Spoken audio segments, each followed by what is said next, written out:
We'd love to hear, and come up to the mic, please. We'd love to hear who you are, what you do, and how we can, as a commission, work with you. And perhaps it makes sense to have, at some later point, a real presentation, at least an introduction. Well, my name is Daniel Deveau. Governor asked me to way back consider this position, which is Maine Canadian Trade Ombudsman. It is a 4-year position, has to be confirmed. Last time it was confirmed through state and local.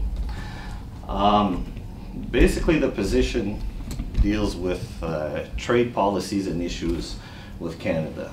And basically what I do is advise the governor and the legislature on trade issues. I also represent the state of Maine on different trade issues or confrontations. I've been on the job here for a little bit over 5 months, so I'm still relatively new at this.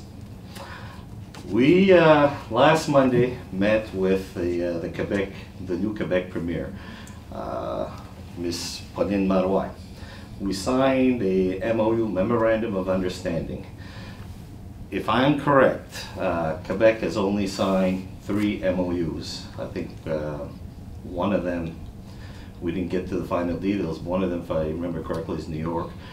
And can't remember the second one, but the third one is with Maine.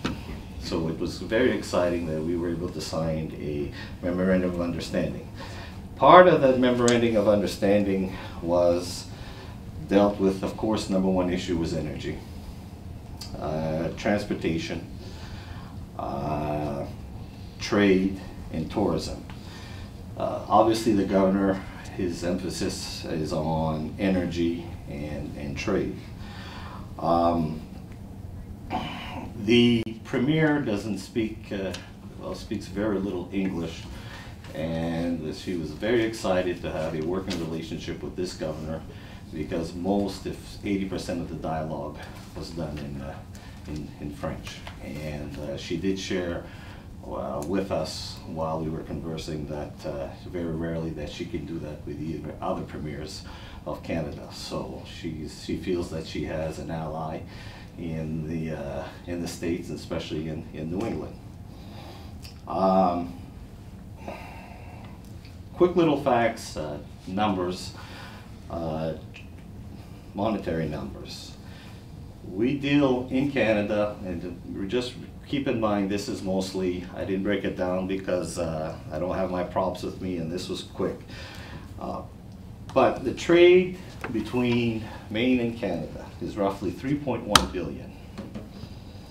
We export roughly 1.1 billion into Canada, but that is basically 3 provinces, primarily New Brunswick, Quebec, and Ontario. We import 2.1 billion from Canada. Most of that is in energy, the Irving family with fuel, and finished products, lumber products, and seafood, lobster, and so forth. We also have, the Canadians are by far our largest supporter of tourism. 300 million that the Canadians contribute to our tourist industry here in Maine. The Premier has invited the governor on September 8th and 9th. Is what we have a Northeast Governor Eastern Provincial Conference, and that's going to be held in Charlevoix, Quebec.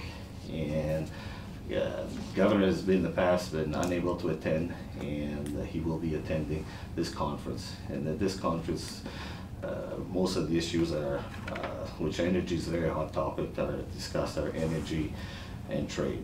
The other thing is that when we met with the Confederation of Chamber of Commerce, the Federation of Chamber of Commerce is a newly formed organization. With the exchange rate fairly much at par, there's a lot of interest in Canadians, especially Quebec firms, expressing an interest to invest in Maine. So we are pursuing that avenue, And it's actually very exciting for us to have in the past, and as well as Senator Jackson knows, and especially the border communities, when the exchange rate was at 30, 40, 50, up to 62%, where our dollar was worth significantly, well, depending on how you look at it, or somewhat of our disadvantage, is that we have some renewed interest of some strong Canadian investments. And with that, that's about it. An ombudsman's a mediator, and so I kind of wear many hats, and some of them are lately been dealing with some border issues, disputes cross-border. It's unbelievable. I've seen old ladies come to our store in Caswell crying. Some of the questions they were asked on the border is like, do these people have any idea what it is when you have relatives both sides of the border? No, we were trained in El Paso. I found this very interesting when you had a discussion with Irving about the softwood lumber, you know, about the number of logs that we import from New Brunswick, from Canada, and the number of logs coming into the United States is so inequity. The inequity is amazing. Would you just relate that story quickly? Well, contrary to popular belief, we can get by with a birth certificate and a driver's license. I'll make this perfectly clear. There's no such a thing that you can't cross into Canada and come back if this is your country. You can re-enter if you have the proper birth certificate and some form of identification like a driver's license. Can I ask another question? I mean, clearly we need to sit down and meet with you perhaps at another time, because we are only meeting for 2 hours today. Hopefully we can go to noon, I don't know. But I had a question. Now that Canada is part of the Trans-Pacific Partnership discussions, which are ongoing right now, and then there was a proposal to initiate discussions with a cross-Atlantic partnership for another trade agreement. Are you involved at all in any communications to anybody relating to those ongoing talks? Yes, I am, but I'll refer that. I've been on the job here 5 months. It's a newly formed office, yeah. And I'm still learning. But we are, you know, and I have to keep the other part. There's two parts to this, and I'll share with the legislatures.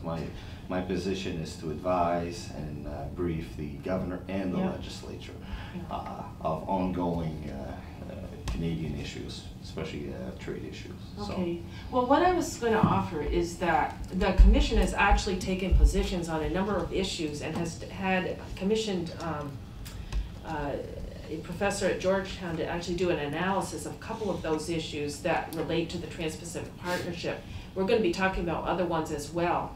So it might be useful to have, you know, at some point, some more communication, and certainly getting the MOU from you out to the members of the commission, I think would be a first step also, so that we know what is in that MOU and what that concerns. Some of the issues that are coming up around trade cases under NAFTA do involve cases involving Quebec, and might have some implications for legislation, and we're going to hear from that from Locke later today. But legislation that's pending in Maine is similar to some of things, you know, in some of these other provinces. So there might be a number of issues that we want to have further conversations on, except I'll relay the MOU.